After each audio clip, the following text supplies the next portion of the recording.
Bonjour Isabelle Thomas. Bonjour. Aujourd'hui, nous allons parler de la garantie pour la jeunesse qui a été de nouveau adoptée aujourd'hui au Parlement européen. Qu'est-ce que la garantie pour la jeunesse?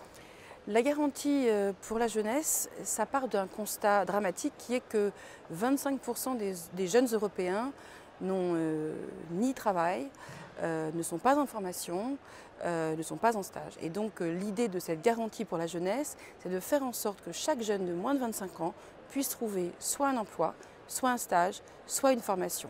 Pour cela, à l'initiative du Parlement européen, a été mise en place une garantie jeunesse et donc des moyens budgétaires qui permettent aux États membres de faire des propositions à tous les jeunes de moins de 25 ans. Le Parlement européen a prévu de mettre combien d'argent dans cette garantie jeunesse pour l'année 2017?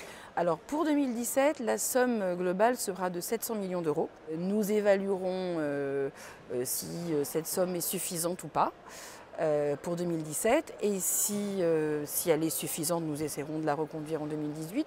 Si elle est insuffisante, nous repartons pour une négociation âpre avec le Conseil et la Commission. Si on voulait vraiment que chaque jeune de moins de 25 ans ait un travail, un stage ou une formation, je pense que la somme devrait être plus importante.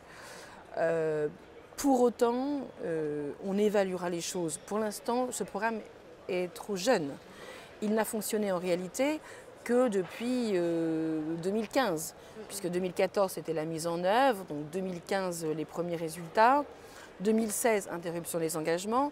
Donc ce programme est trop jeune pour faire un véritable bilan et voir les manques. Il est clair que on peut déjà anticiper et dire qu'on est en deçà de la main et qu'il faudra plus de moyens. Mais avec un budget de l'Union très réduit, il y a un moment donné où on ne sait pas faire. Ça s'appelle la quadrature du cercle.